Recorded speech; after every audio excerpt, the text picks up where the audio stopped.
सनातन हिंदू धर्मर आत्मा हेउछंती गोमाता। ଏହି ଆସ୍ଥାକୁ କେନ୍ଦ୍ର କରି ପୂଜ୍ୟ ଜ୍ୟୋତିର୍ପୀଠର ଶଙ୍କରାଚାର୍ଯ୍ୟ ଅଭିଭୁକେଶ୍ୱର ସରସ୍ୱତୀ ଆସନ୍ତା ଅକ୍ଟୋବର 6 ତାରିଖ ଦିନ ଭୁବନେଶ୍ୱର ରେଲୱେ ଅଡିଟୋରିୟମରେ 12 ଘଟିକାରୁ ଅପରାହ୍ନ 3 ଘଟିକା ପର୍ଯ୍ୟନ୍ତ ଉଦ୍ବୋଧନ ଦେବେ। ଏଥିସହିତ ଗୋ ଧ୍ୱଜାକୁ ସ୍ଥାପନ କରି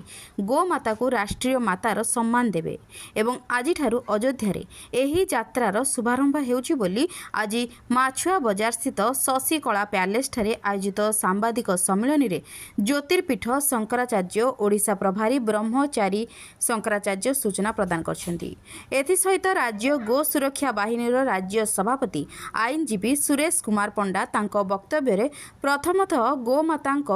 ରାଷ୍ଟ୍ରମାତା ଘୋଷଣା କରାଯାଉ ଏବଂ ଗୋମାତାଙ୍କ ସୁରକ୍ଷା ପାଇଁ ଆମେ ସମସ୍ତେ ଆଗେଇ ଆସିବା ଉଚିତ ବୋଲି ମତବ୍ୟକ୍ତ କରିଥିଲେ। ସୁରେଶ କୁମାର ପଣ୍ଡା ଆଇନଜୀବୀ ଓଡ଼ିଶା ଉତ୍ତର ତଥା ରାଜ୍ୟ ସଭାପତି ବିଶ୍ୱ ଗୋ ସୁରକ୍ଷା ବାହିନୀ।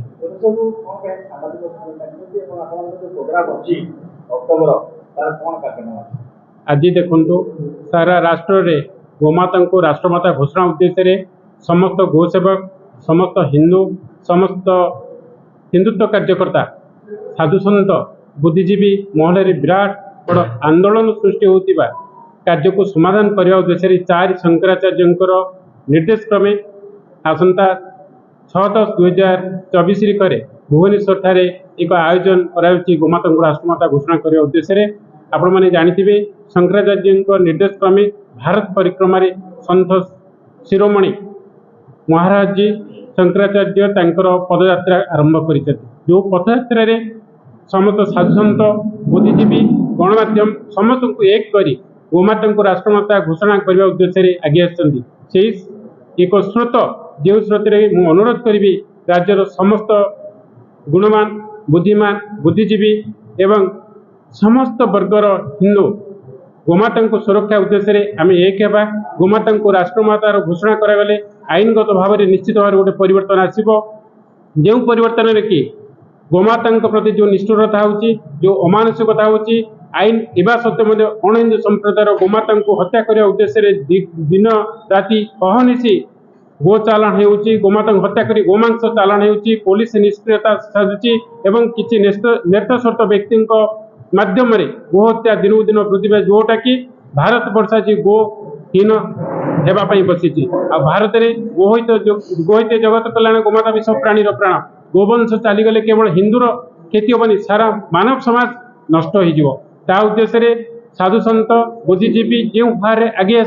आम समस्ते एक होगापाई आज सांबादिक सम्मेलन गोमाता सुरक्षा उद्देश्य समस्ते आम आगे आसवा एवं आईनगत भाव में जो परिवर्तन आसो दोषी को प्रकृत भाव में से दोषी कार्य करुच्ची जो निजे उद्यम कर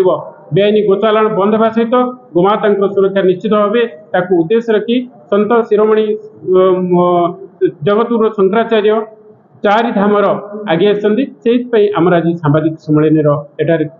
आयोजन कर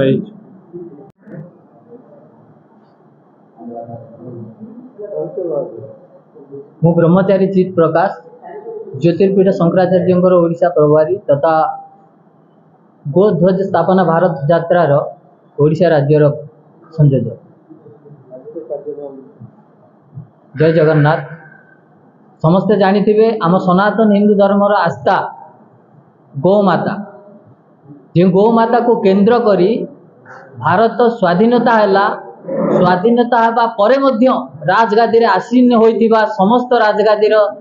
राजनेता माने गो सुरक्षा पाई कौनसी पदक्षेप नहीं ना यही आस्था को केंद्र करी पूज्य ज्योतिर्पीठर शंकराचार्य अभिमुक्तेश्वरानंद सरस्वती आसंता अक्टोबर 6 तारिख दिन भुवनेश्वर रेलवे ऑडिटोरियम रे 12 ରୁ 3ଟା मध्य उद्बोधन देवे एवं गो ध्वजा स्थापन करी गो माता को राष्ट्रमातार सम्मान देवे। यही कार्यक्रम आसंता गत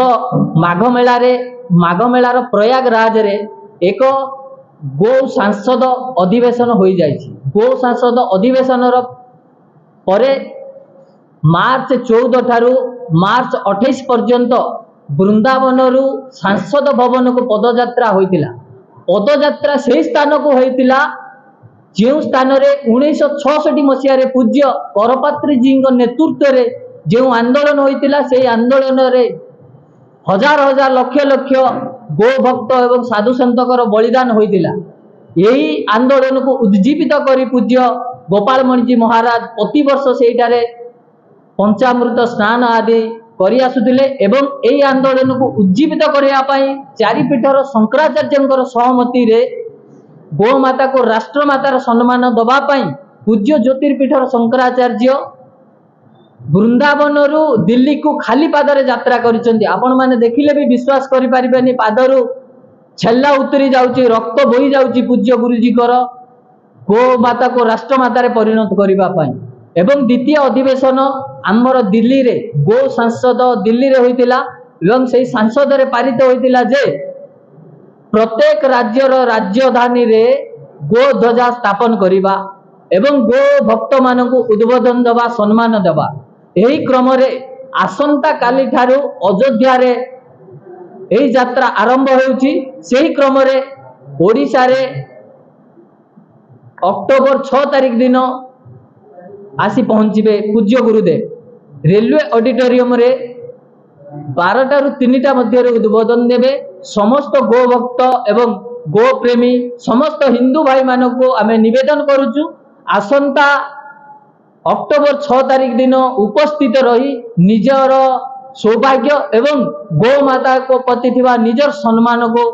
उद्बोधन जनातु। जय जगन्नाथ, जय गो माता, राष्ट्र माता।